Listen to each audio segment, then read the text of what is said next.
జగన్మోహన్ రెడ్డి మాటలు వింటుంటే కొంచెం హాస్యాస్పదంగా ఉంటాయి. జనాలు నవ్వుకుంటుంటారు. నా మతం మానవత్వం. ఏం మానవత్వం ఇది? సొంత చెల్లెల్ని బయటికి నెట్టేశావు. ఏం మానవత్వం ఇది? సొంత బాబాయిని చంపించావు. ఏం మానవత్వం ఇది? దళితుల మీద దాడులు చేశావు. ఏం మానవత్వం ఇది? మా ముస్లిమ్స్ల మీద ఆత్మహత్యలకు ఉసిగొల్పావు. ఏం మానవత్వం అని చెప్పి నువ్వు ప్రజలకి ఈ 5 సంవత్సరాలు నరక యాతన చూపెట్టావు. ఏం మానవత్వం అని చెప్పి నువ్వు ప్రజల్ని ఈ 5 ఏళ్లలో ఏం మంచి చేశావని చెప్పి Jaganmohan Reddy part time job టైపు అటేపు బెంగళూరు నుండి రావడం, ఏదో ప్రెస్ మీట్ పెట్టడం, వెళ్ళిపోవడం. నీ దగ్గర ఏం మానవత్వం ఉందని చెప్పి ప్రజల్లో నువ్వు గతంలో 5 ఏళ్లలో ప్రజల్లో తిరిగావా? ప్రజలకు వెళ్ళి సమస్యలు తెలుసుకున్నావా? ఈ మానవత్వం అంటే తెలుగుదేశం పార్టీకి మానవత్వం. ఈ 5 ఏళ్లలో ప్రజలు ఈ 3.5 నెలల్లో చంద్రబాబు నాయుడు గారు అయినా సరే, లోకేష్ గారు అయినా సరే జనాల్లో ఉంటున్నారు. ప్రజా దర్బారాన్ని పెడుతున్నారు. ప్రజల సమస్యలు తెలుసుకుంటున్నారు. ప్రజలకు కావాల్సింది ఎవరికైనా పెద్ద ఇబ్బందులు ఉన్నా, ఎవరికైనా పెద్ద ఇది వైద్యం గురించి ఎవరికైనా పెద్ద ఆర్థిక సాయం చేయాలన్నా చేస్తున్నారు. వాళ్ళది మానవత్వం.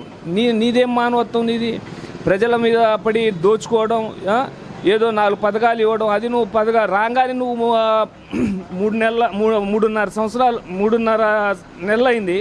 3.5 నెలలు ఏం చేస్తారు? చేసేది మొత్తం చేసుకుంటూ వస్తున్నారు.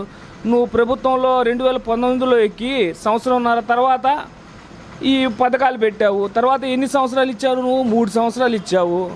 3 సంవత్సరాలు ప్రజలే నన్ను చూసి ఓటేయమని చెప్పి, నా పని చూస్తేనే ఓటేయమన్నారు. నీ పని నచ్చలా, నీకు వేయలేదు. అదేంటంటే నీ కార్యకర్తల్లో ఉత్సాహం రేపడానికి ఏదో ఈఎంలో ట్యాంపరింగ్ అయ్యి అంటున్నావు. గతంలో నువ్వు 154 సీట్లు నువ్వు ఎలా తెచ్చుకున్నావు? అప్పుడు చంద్రబాబు గారు పరిపాలన బ్రహ్మాండం ఉండేది. ఒక్క ఛాన్స్ అని చూద్దాము, ఏదో చేస్తాడనుకొని నీకు ఇచ్చారు. అయ్యో, ఒక ఛాన్స్లో నువ్వు రాష్ట్రానికి కాదు, ప్రజలకు కాదు, అందరినీ ఎస్సీలకు, బీసీలకు, మైనార్టీలకు అందరినీ సంకనాగిచ్చావు. చాలేరా బాబు, నీ ఒక్క ఛాన్స్ అని నీకు తోలేసారు రాష్ట్రం నుండి. నువ్వు ఇప్పుడు రాష్ట్రంలో కూడా ఉండట్లేదుగా, బెంగళూరులో ఉంటున్నావు. నువ్వు ఈ ప్రభుత్వాన్ని విమర్శించే స్థాయి నీకు లేదు. అలా చెప్తే నిన్ను జనాలు అసలే నీకు అందుకనే 11 సీట్లు ఇచ్చారు. ఈసారి అసలు నీ పార్టీ కూడా లేకుండా పోయిద్ది. అది పక్కగా జనాలు అనుకుంటున్నారు. సంతోషంగా ఉన్నారు. ప్రజలకి పథకాలు ఇస్తున్నారు. చెప్పిన సూపర్ 6లో 3 పథకాలు అమలైనాయి. డిఎస్సి ప్రభుత్వ ఉద్యోగులకి డిఎస్సి అన్నారు. మొదటి సంతకం దాంట్లో పెట్టేశారు. తర్వాత దీపం పథకం రేపు దీపావళిన మొదలవుతుంది. పెన్షను అంతకుముందు 3,000, నువ్వు 3,000 చేస్తానని చెప్పి ఎన్ని సంవత్సరాలు చేశాను? 5 సంవత్సరాలు చేశావు. 250 పెంచుకుంటా. చంద్రబాబు గారు ఒకేసారి పెంచి 4,000 ఇచ్చారు. ఫస్ట్ తారీఖు ఇస్తున్నారు. ఇంకేం కావాలి ప్రజలకి? ప్రజలు అంతా సంతోషంగానే ఉన్నారు. దరిద్రం పోయింది, జగన్ దరిద్రం పోయిందని ప్రజలు ఎంతో సంతోషపడుతున్నారు.